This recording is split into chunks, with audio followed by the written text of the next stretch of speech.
तो बच्चों इस वीडियो के अंदर हम करेंगे क्लास 10th के चैप्टर नंबर 2 पॉलिनोमियल्स के एग्जाम्पल नंबर 2, 3 और 4। तो एग्जाम्पल नंबर 2, 3 और 4 जो है ये क्वाड्रेटिक पॉलिनोमियल पर है। इन तीनों को तो हम इस वीडियो के अंदर करेंगे और एग्जाम्पल नंबर 5 जो है वो क्यूबिक पॉलिनोमियल का है, उसको नेक्स्ट वीडियो में देखते हैं। तो एग्जाम्पल नंबर 2 दिया है, find the zeros of the quadratic polynomial. ये क्वाड्रेटिक पॉलिनोमियल हमें दिया है x² + 7x + 10। इसके हमें जीरोज निकालने हैं पहले, तो मीन्स x की दो वैल्यूज निकालनी है और उसके बाद हमें रिलेशनशिप वेरिफिकेशन भी करना है इसके अंदर। तो मैंने आपको, अगर आपने इंट्रोडक्शन वाली वीडियो देखी होगी, क्योंकि उसको देखना बहुत ज़रूरी है, तभी आपको ये एग्जांपल्स और एक्सरसाइज बहुत इजी लगेंगे। तो रिलेशनशिप के लिए एक होता है हमारा सम ऑफ द जीरोज, जिसको हम लिखते हैं alpha plus beta equal to -b/a, और एक होता है product of the zeros, alpha into beta equal to c/a। Alpha और बीटा क्या है यहाँ पर, एक्स की वो वैल्यूज। तो अब पहले क्या करते हैं, इसकी एक्स की वैल्यूज को हम निकालते हैं। क्वाड्रेटिक पॉलिनोमियल है तो मैक्सिमम इसकी कितनी वैल्यूज निकल सकती हैं, एक्स की 2। तो हमें जो सॉल्यूशन करना है उसमें आपको सबसे पहले जो क्वाड्रेटिक इक्वेशन होती है उसको सॉल्व करने के लिए आपको एक चीज़ याद रखनी है कि उसके अंदर हमें तीन चीज़ सोचनी है। पहले सबसे पहली चीज़ आपको क्या सोचनी है, मैंने आपको इंट्रोडक्शन वाले में बताया था, कोई चीज़ कॉमन तो नहीं आ रही, तो इन तीनों में से तो कुछ कॉमन नहीं है। उसके बाद दूसरी चीज़ आपको सोचनी है, कहीं कोई आइडेंटिटी तो नहीं लग रही। आइडेंटिटी a+b का होल स्क्वायर, a-b का होल स्क्वायर, a² + b², कोई आइडेंटिटी भी लगती हुई नहीं दिख रही। ना 7 किसी का स्क्वायर होता है, ना 10 किसी का स्क्वायर होता है, इनको स्क्वायर बना ही नहीं सकते हम। तो तीसरी चीज़ क्या आप सोचनी है आपको, तीसरी चीज़ आपको सोचनी है मिडिल टर्म स्प्लिट। ठीक है, तो मिडिल टर्म स्प्लिट कैसे करते हैं उस चीज़ को अब आप ध्यान से देखो। 9th क्लास में भी हमने करी थी वैसे तो ये चीज़।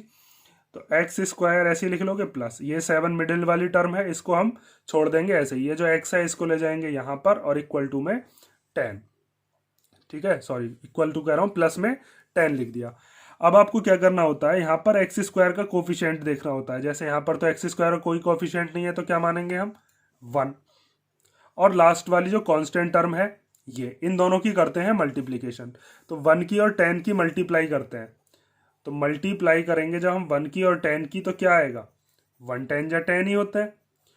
अब आपको मिडिल वाली जो टर्म है, मिडिल वाली टर्म क्या है, 7, और ये जो 10 है इसका आएगा साइन क्या है, प्लस। तो हमें ऐसी डिजिट ढूंढ कर लानी है कि जिनको प्लस करके तो क्या आ जाए, 7, और जिनकी मल्टीप्लीकेशन करके क्या आ रहा हो, 10। तो उसके लिए आपको क्या करना है, 10 के करने हैं फैक्टर्स। तो 10 के फैक्टर क्या होते हैं, 10 या तो आता है 1 के टेबल में 10 बार। अगर आप 10 में 1 को प्लस करते हो तो कितना आएगा, 11। लेकिन हमें तो क्या चाहिए, 7 चाहिए, तो ये वाले फैक्टर तो हो नहीं सकते। 10 के और क्या फैक्टर हो सकते हैं, 10 2 के टेबल में आता है 5 बार। तो अगर मैं 2 और 5 को प्लस कर दूं तो कितना आ जाएगा, 7। तो इसका मतलब मुझे इस 7 की जगह पर क्या लिखना होगा, 2 + 5। तो यहां पर हम लिख लेते हैं 2 + 5। अब 2 और 5 को प्लस करके 7 आ रहा है, 2 5 10 होते हैं। अब आगे देखो, यहां से प्लस अंदर जाएगा, इधर से एक्स अंदर जाएगा, ये एक्स दोनों का है, 2 का भी और 5 का भी। तो आप लिखोगे x² + 2 की मल्टीप्लीकेशन जब x में करेंगे तो 2x, 5 की जब x में करेंगे तो कितना हो जाएगा, 5x, और फिर प्लस में क्या बचा, ये वाला 10। शुरुआत के दोनों में से और लास्ट के दोनों में से ये जो टर्म दे रखी है इनमें से अब लेते हैं कॉमन। तो शुरुआत वाली जो दोनों टर्म है इन दोनों में से क्या चीज़ कॉमन आ रही है, x। यहाँ से क्या बचेगा, जब x² था एक x आपने ले लिया, एक x बचा। 2x पे से आपने x ले लिया तो क्या बचा, 2। 5x और 10 में से 5 और 10 जो है दोनों 5 के टेबल में आते हैं, तो आप ले सकते हो 5 कॉमन। यहाँ से क्या बचेगा, x, और यहाँ से क्या बचेगा, 5 के टेबल में 10 कितनी बार आता है, 2 बार। जब भी आप मिडिल टर्म स्प्लिट कर रहे होगे तो ये वाले जो ब्रैकेट्स होते हैं ये हमेशा कैसे आते हैं, सेम। अगर आपने मिडिल टर्म स्प्लिट सही करी होगी तो ये दोनों ब्रैकेट सेम ही आने चाहिए। सेम नहीं आ रहे तो आपकी मिडिल टर्म स्प्लिट गलत है, वहीं रुक जाना फिर। अब x + 2 को क्या ले लेते हैं हम, कॉमन, क्योंकि ये दोनों में ही आ रहा है। अब जब यहाँ से x + 2 कॉमन ले लेंगे तो क्या बचेगा, x। यहाँ से x + 2 कॉमन ले लेंगे तो यहाँ से क्या बचेगा, 5। हमने कॉमन किस किस में से लिया है, इस वाले में से और इस वाले में से, इनमें से कॉमन लिया हमने। तो अब आपको क्या करना है, एक बार इसको 0 के इक्वल रखना है, एक बार इसको 0 के इक्वल रखना है। तो यहाँ पर हम लिखते हैं वैन x + 2 = 0। जब x + 2 को 0 के इक्वल रखोगे देन x = ये 0, इस ये प्लस का 2 इधर आकर माइनस का 2। तो 0 में से -2 करेंगे तो कितना आ जाएगा, -2 ही आ जाएगा। तो हमारे पास x की वैल्यू 1 आ गई, -2। इसी तरीके से जब हम x + 5 = 0 रखेंगे तो उस टाइम पर क्या होगा, यहाँ से हमारे पास x की वैल्यू कितनी आ जाएगी, 0 माइनस 5 मीन्स x की वैल्यू कितनी आ गई, माइनस का 5। अब इसमें से एक को आप मानोगे अल्फा, एक को क्या मानोगे, बीटा। तो यहाँ से हम लिख लेते हैं, हमारे लिए अल्फा हो गया कितना, माइनस का 2, और बीटा क्या हो गया, बीटा हो गया हमारे लिए माइनस का 5। अल्फा और बीटा क्या है, अल्फा और बीटा है इस वाली इक्वेशन के जीरोज। मीन्स अगर आप x की जो वैल्यू है माइनस का 2, अगर इसको इस इक्वेशन में आप पुट कर देते हो तो ये पूरी की पूरी इक्वेशन जीरो हो जाएगी। और अगर आप x की वैल्यू -5 पुट कर देते हो, जहां जहां पर x है वहां पर क्या रख देते हो, -5, तब भी ये पूरी की पूरी इक्वेशन क्या हो जाएगी, जीरो। इसीलिए इन दोनों को हम कहते हैं कि ये इस इक्वेशन के जीरोज हैं। मैंने आपको जो 2.1 एक्सरसाइज का इंट्रोडक्शन कराया था वहां पर ये चीज बताई भी थी। अब हमारे पास अल्फा प्लस बीटा अल्फा और बीटा आ गए। अब हम क्या करते हैं, रिलेशनशिप वेरिफिकेशन। तो देखो इधर हम करते हैं रिलेशनशिप वेरिफिकेशन। तो उसके लिए आपको क्या करना है, सबसे पहले तो जो हमारे पास इक्वेशन हमें दे रखी है उसको आपको कंपेयर करना है जनरल इक्वेशन से। हमें क्या दे रखी है equation, x square plus 7x plus 10, और इसको आपको कंपेयर करना है जो हमारी जनरल इक्वेशन होती है उससे। जनरल इक्वेशन क्या होती है, यहाँ पर आप लिखोगे by comparing with ax square plus bx plus c equal to 0। इस वाली इक्वेशन से हमें क्या करना है, कंपेयर करना है। इसके इक्वल टू में 0 है। अब आपको क्या करना होता है, देखो यहाँ पर जैसे एक्स स्क्वायर के आगे यहाँ पर a है, यहाँ पर एक्स स्क्वायर क्या है, कुछ नहीं है, तो क्या है, इसका कोफिशिएंट 1 है। ठीक है, तो आप क्या लिखोगे, a की वैल्यू हो गई 1। जैसे यहाँ पर x के आगे b है, यहाँ पर x के आगे क्या है, 7, तो b की वैल्यू कितनी हो गई, 7। और c क्या होता है, कांस्टेंट, जिसके पास कोई वेरिएबल ना हो, तो c की वैल्यू कितनी हो गई, c इक्वल टू आ गया 10। इतनी चीज समझ गए। अब पहला जो वेरिफिकेशन होता है उसके अंदर आप क्या करते हो, पहला होता है हमारा sum of the zeros, sum of the zeros. और सम ऑफ द जीरोज के अंदर हम क्या करते हैं, माइनस बी अपॉन ए। ठीक है, पूरी डिटेल मैंने आपको ये चीज लिखवा रखी है, अगर आपने इंट्रोडक्शन देखा हो। सम ऑफ द जीरोज होता है minus coefficient of x upon coefficient of x square. ये क्या चीजें हैं आप इंट्रोडक्शन वाले में देख सकते हो। तो यहाँ पर सम ऑफ द जीरोज मतलब अल्फा प्लस बीटा और माइनस बी अपॉन ए। वैल्यूज पुट कर लो इनकी। अल्फा की जगह पर कितना रख दोगे, अल्फा है हमारे पास -2 प्लस, फिर बीटा की जगह पर कितना रखेंगे, बीटा है हमारे पास माइनस का 5 इक्वल टू माइनस, ये वाला माइनस लगाया अभी। फिर b की जगह पर क्या लिखेंगे, b की जगह पर आएगा 7 और a की जगह पर क्या है 1। अब माइनस का 2 है, प्लस माइनस क्या होते हैं, माइनस, तो -2 -5 इक्वल टू -7। अपॉन का 1 तो हम लिखे ना लिखें एक ही बात है। अब माइनस माइनस क्या होते हैं, प्लस, तो यहाँ पर आ जाएगा 7 और वो भी कैसा, माइनस का, इक्वल टू -7। तो ये हो गया आपका LHS इक्वल टू RHS। ये पहला रिलेशनशिप आपका वेरीफाई हो गया जिसके अंदर सम ऑफ द जीरोज हमने निकाले। अब दूसरा वाला कौन सा होता है, दूसरा होता है आपका प्रोडक्ट ऑफ द जीरोज। तो दूसरा देखो, चलो प्रोडक्ट ऑफ द जीरोज वाला दूसरा रिलेशनशिप हम निकाल रहे हैं, product of the zeros equal to क्या होता है, C अपॉन ए। देखो मैं भी डायरेक्ट लिखना जानता हूँ, alpha plus beta equal to minus B upon A, ये ना ही लिखता, लेकिन मैं आपसे बार बार बता रहा हूँ कि आपको नंबर नहीं कटवाने, टीचर को कोई भी मौका नहीं देना है कि आपके नंबर वो काट ले, तो इसलिए आपको पूरी चीज़ लिख कर आनी है वहाँ पर। तो प्रोडक्ट ऑफ द जीरोज की जगह पर क्या लिखेंगे, अब अल्फा इंटू बीटा और C अपॉन ए, ऐसे ही लिख लेते हैं। अब अल्फा इंटू बीटा की जगह क्या लिखेंगे, अल्फा था हमारा -2 और बीटा कितना था, बीटा था हमारे पास -5 इक्वल टू C कितना है, C है हमारा 10 और A कितना है 1। अब 2 की जब मल्टीप्लीकेशन 5 में करोगे तो 2 5 जा 10 और माइनस माइनस प्लस ही होते हैं, और इधर अपॉन का 1 लिखे ना लिखे एक ही बात है, इधर भी क्या आ गया 10। तो LHS और RHS यहाँ पर भी इक्वल आ गए। इसका मतलब हैंस वेरीफाइड, और हमारी जो रिलेशनशिप थी वो वेरीफाई हमने कर दी। समझ में आई ना बात। ये हो गया एग्जाम्पल नंबर 2। अब हम देखते हैं एग्जाम्पल नंबर 3। तो एग्जाम्पल नंबर 3 हमें दिया है, find the zeros of the polynomial x square -3 and verify the relationship between the zeros and the coefficients. तो ये भी पिछले वाले क्वेश्चन की तरह ही है, बस इसके अंदर इक्वेशन चेंज कर दी और उस इक्वेशन को कैसे आप अप्रोच करोगे वो चीज़ ध्यान से समझ लेना। तो सबसे पहले जो हमें इक्वेशन दी है वो है हमारे पास एक्स स्क्वायर माइनस 3 और इक्वल टू में जीरो। इक्वल टू में क्या लेकर चलोगे? जीरो लेकर चलोगे। ठीक है, अब आपको क्या करना है, इसको सॉल्व करने के देखो दो मेथड हैं। दोनों मेथड में से जो आपको इजी लगे उसको आप समझ लेना। दोनों ही मेथड मैं आपको बताऊं, क्योंकि एग्जाम में आपको कौन सा क्लिक कर जाए, कौन सा याद आ जाए, वो डिपेंड करता है उसी टाइम पर।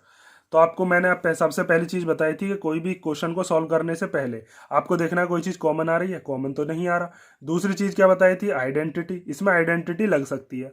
और तीसरी चीज मैंने आपको क्या बताई थी? Middle term split. Middle term split के लिए 3 टर्म होनी चाहिए थी, 3 टर्म इसमें है नहीं, तो कॉमन वाली बात भी गई और मिडिल टर्म स्प्लिट वाली बात भी गई, बचा क्या? बस आइडेंटिटी। तो इसको एक तो हम आइडेंटिटी से सॉल्व कर सकते हैं। आइडेंटिटी कौन सी लग सकती है इसमें? A square minus B square equal to क्या होता है? ए प्लस बी और ए माइनस बी। तो देखो यहाँ पर आपको दिख रहा होगा कि 3 तो किसी का स्क्वायर होता नहीं है, तो आप क्या लिख सकते हो इसको? एक्स का स्क्वायर और माइनस रूट 3 का स्क्वायर। भाई रूट 3 का स्क्वायर करेंगे 3 आएगा, स्क्वायर से रूट कैंसिल हो जाता है। तो ए स्क्वायर माइनस बी स्क्वायर को हम क्या लिख सकते हैं? ए प्लस बी ए माइनस बी। मीन्स एक बार एक्स के प्लस में रूट 3 और एक बार एक्स के माइनस में रूट 3। अब एक बार इसको जीरो के इक्वल रखोगे तो x प्लस रूट 3 को जब जीरो के इक्वल रखोगे तो x की वैल्यू कितनी आ जाएगी? माइनस का रूट 3। एक बार इसको जीरो के इक्वल रखेंगे तो x minus root 3 equal to जब जीरो रखोगे तो x की वैल्यू आ जाएगी प्लस का रूट 3। इसको हम अल्फा मान लेंगे, इसको बीटा। एक तरीका तो ये है, ठीक है, लेकिन यहाँ पर आपको आइडेंटिटी सोचनी पड़ती है। लेकिन एक तरीका दूसरा जो है उसको आप ध्यान से समझ लेना कि अगर मैं इस माइनस के 3 को इधर ले जाऊं तो इधर जाकर ये कैसा हो जाएगा? ये हो जाएगा प्लस का 3, और जीरो में जब मैं 3 को प्लस करूंगा तो कितना आएगा? 3 आएगा।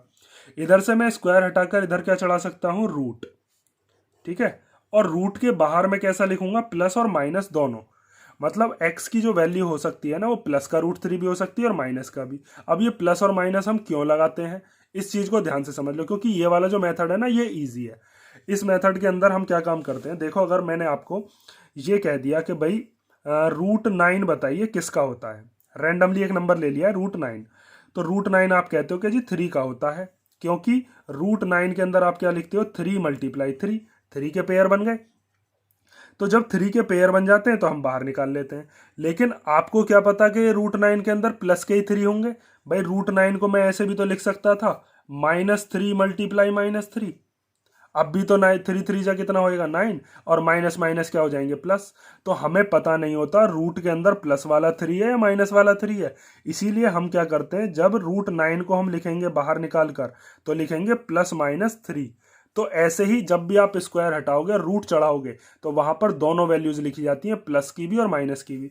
जैसे अगर आपके पास लिखा हुआ √25, तो जब इसमें से बाहर इसको निकालोगे तो आप लिखोगे +-5, क्योंकि क्या हो सकता है कि रूट के अंदर हो -5 इंटू -5, तब भी प्लस का 25 आएगा, या फिर हो सकता है रूट के अंदर 5 इंटू 5 हो, तब भी 25 आएगा। तो इसीलिए हम क्या करते हैं, प्लस माइनस दोनों लगा देते हैं। समझ गए ना इतनी चीज? अब हम क्या करते हैं, यहां से हमारे पास x की दो वैल्यू निकल गई, एक प्लस का √3 और एक x की वैल्यू माइनस का √3। जब हमने यहां से निकाली थी तब भी वही आई थी। तो आप चाहो तो इस मेथड से कर लेना, चाहो तो इस मेथड से कर लेना। मेरे हिसाब से तो ये इजी है, आपको ये इजी लग रहा हो तो ये कर लेना। ठीक है, अब क्या करते हैं हम, उसके बाद मैंने आपको बताया कि यहां से हम एक को मानते हैं अल्फा, अल्फा हम मान लेते हैं √3, और एक को मान लेते हैं बीटा। बीटा क्या हो गया? माइनस का √3। ये दोनों चीज होने के बाद ये जो हमारे पास इक्वेशन होती है इसको हम वेरीफाई करते हैं। वेरीफाई करने से पहले आपको इसमें ए बी सी की वैल्यू हमेशा निकालनी होंगी, रिलेशनशिप वेरिफिकेशन। उसके लिए आपके पास जो इक्वेशन है वो है x² -3 = 0, और इसको कंपेयर किससे कर रहे हैं हम? तो बाय कंपेयरिंग विद जो हमारी जनरल इक्वेशन है ax² + bx + c = 0। जैसे यहाँ पर x² के आगे a है, यहाँ पर x² क्या है? कुछ नहीं है, तो 1 है, तो इसका मतलब a की वैल्यू हो गई 1। जैसे यहाँ पर x के आगे b है, यहाँ तो x वाला है ही नहीं, गायब है, तो उस x वाले को लेकर कौन गया? उसको तो 0 ही लेकर जा सकता है, क्योंकि 0 की मल्टीप्लाई हम किसी में ही करते हैं तो 0 खत्म कर देता है और खुद भी दिखता नहीं है। भाई यहाँ पर अगर ऐसे लिखा हुआ हो 0x, तो 0x का मतलब क्या है? 0 की मल्टीप्लाई x में, 0 की जब मल्टीप्लाई x में करोगे 0 ही आएगा, तो 0 यहाँ पर लिखने की जरूरत थोड़ी ना थी। इसीलिए उस x को ले जाने वाला कौन है? 0 है, इसलिए b की वैल्यू क्या है? b की वैल्यू हो गई 0, क्योंकि वो दिख ही नहीं रहा है यहाँ पर। और c क्या होता है? c कांस्टेंट, जिसके पास कोई वेरिएबल नहीं हो तो वो क्या है यहाँ पर? माइनस का 3। अब हमारे पास ए बी सी भी है और अल्फा बीटा भी है। अब हम रिलेशनशिप निकाल देंगे। तो पहली वाली हम निकालते हैं। पहली होती है हमारे पास सम ऑफ द जीरोज, और सम ऑफ द जीरोज निकालने के लिए आपको क्या करना होता है, माइनस का B upon A. Sum of the zeros मतलब अल्फा प्लस बीटा, और माइनस फिर बी की जगह पर क्या लिख देंगे, बी की वैल्यू देखो यहाँ पर क्या लिखी हुई है 0, और अपॉन ए की वैल्यू कितनी है 1। अब यहाँ पर अल्फा की वैल्यू रखो, अल्फा कितना है √3 प्लस बीटा कितना है -√3, और इक्वल टू में 0 ना प्लस का होता ना माइनस का, तो 0 तो 0 ही होता है बस। ठीक है, जैसे अगर आपसे ये कह दिया जाए कि आपके पास 10 रुपये हैं और मैं कह दूँ 0 और ले लो भाई मुझसे, तो कितने हो जाएंगे, तब भी उतने ही रहेंगे। या आप ये कह लोगे 0 माइनस हो गए मेरे रुपए, तो तब भी उतने ही रहेंगे। तो 0 ना प्लस का होता ना माइनस का। अब यहाँ पर √3 plus minus minus √3 equal to 0। √3 में से √3 गए तो कितने बचेंगे, 0 ही बचेंगे। जैसे 3 में से 3 गया 0 होता है, ये दोनों या फिर कट गए, एक प्लस का एक माइनस का है। दूसरा रिलेशनशिप वेरीफाई करते हैं। यहाँ पर तो LHS और RHS हमारे इक्वल आ गए। अब दूसरा वाला कौन सा होता है, दूसरा होता है आपका product of the zeros. Product of the zeros वो होता है C upon A. Product of the zeros मतलब alpha into beta equal to C upon A. Alpha की जगह अल्फा की वैल्यू रखो, अल्फा कितना है √3, बीटा कितना है माइनस का √3, और C कितना है, C है हमारे पास माइनस का 3, A कितना है, A है हमारे पास 1। तो √3 की जब √3 मल्टीप्लाई करोगे तो क्या आ जाएगा, 3 ही आ जाएगा, वो भी कैसा माइनस का। या आप ऐसे सोचते होगे कि √3 की √3 मल्टीप्लाई करेंगे तो √9, 9 किसका होता है, 3 का ही होता है। डायरेक्ट ऐसे ही समझ लेते हैं हम। तो यहाँ पर भी दोनों तरफ क्या आ गया, -3 इसका मतलब LHS किसके इक्वल आ गया, RHS, और हैंस वेरीफाइड। और इन्हीं दोनों एग्जाम्पल की तरह हमारे पास जो 2.2 एक्सरसाइज दी है ना, उसका फर्स्ट वाला क्वेश्चन बिल्कुल ऐसा ही है। उसके अंदर पहले हमें अल्फा बीटा निकालने हैं, फिर sum of the zeros, product of the zeros. मैं कराऊंगा उनको, अगर आपको कोई डाउट हो तो उसमें। अब हम देखते हैं एग्जाम्पल नंबर 4। एग्जाम्पल नंबर 4 के अंदर हमें दिया है फाइंड ए क्वाड्रेटिक पॉलिनोमियल जिसके sum and the product of the zeros दे रखे हैं हमें -3 and 2। तो बहुत ही सिंपल सा ये क्वेश्चन हमें दिया है, और इसी क्वेश्चन के ऊपर हमारे पास जो हमारी 2.2 है ना, उस 2.2 का सेकंड क्वेश्चन है। तो देखो इसका मैंने आपको इंट्रोडक्शन में मैं दिखाता हूँ। इंट्रोडक्शन में भी मैंने आपको बताया था कि अगर आपको सम ऑफ द जीरोज दे दिए जाएं और प्रोडक्ट ऑफ द जीरोज दे दिए जाएं तो आप ये वाला मेथड लगाओगे कि x² minus alpha plus beta x plus alpha into beta equal to 0। यहाँ पर अल्फा प्लस बीटा की वैल्यू रख दो मतलब सम ऑफ द जीरोज, और अल्फा इंटू बीटा रख दो मतलब product of the zeros, answer आ जाता है। तो आपको क्या करना है, क्वाड्रेटिक पॉलिनोमियल फाइंड आउट करना है। तो यहाँ पर हम लिखते हैं क्वाड्रेटिक पॉलिनोमियल हमारा क्या होगा, वो होता है x² minus sum of the zeros, ठीक है। उसके बाहर क्या आता है x, और फिर प्लस यहाँ पर क्या आता है प्रोडक्ट ऑफ द जीरोज, और इक्वल टू में 0। देखो पहला वाला प्लस का, फिर दूसरा माइनस का, फिर तीसरा वाला प्लस का। इस तरीके से मैंने आपको याद करना भी बताया था। x² minus sum of the zeros हमें दे रखा है, सम कितना है -3, तो सम ऑफ द जीरोज की जगह क्या आ गया -3। बीच में एक स्टेप और लिख सकते हो, alpha plus beta, alpha into beta, उसकी जरूरत नहीं है, वैसे ऐसे ही आ जाएगा डायरेक्ट। यहाँ पर x आ गया फिर ये वाला, फिर plus product of the zeros कितना है, प्रोडक्ट ऑफ द जीरोज दे रखा है 2, रेस्पेक्टिवली दे रखे हैं ना, सम पहला वाला, प्रोडक्ट दूसरा वाला, और यहाँ पर क्या आ गया 2 और इक्वल टू में 0। तो ये हो गया x² minus minus plus 3x plus 2 equal to 0। देखो साइन पर ध्यान रखना, इतनी मेहरबानी करना, साइन गड़बड़ मत कर देना, वरना आंसर जो है बिल्कुल सिंपल क्वेश्चन भी गलत करके आ जाओगे। ये हो गया आपका एग्जाम्पल नंबर 4, और मैं नेक्स्ट वीडियो में कराऊंगा आपको एग्जाम्पल नंबर 5, और इसके अंदर हमें क्यूबिक पॉलिनोमियल दिया है, उसकी रिलेशनशिप क्या होती हैं वो चीज़ भी हम वहीं पर सीखेंगे। फिलहाल आप एग्जाम्पल नंबर 2, 3, 4 कर लो। एग्जाम्पल नंबर 5 के लिए नेक्स्ट वीडियो में मिलते हैं। अगर किसी क्वेश्चन में कोई डाउट हो तो कमेंट आप कर सकते हो।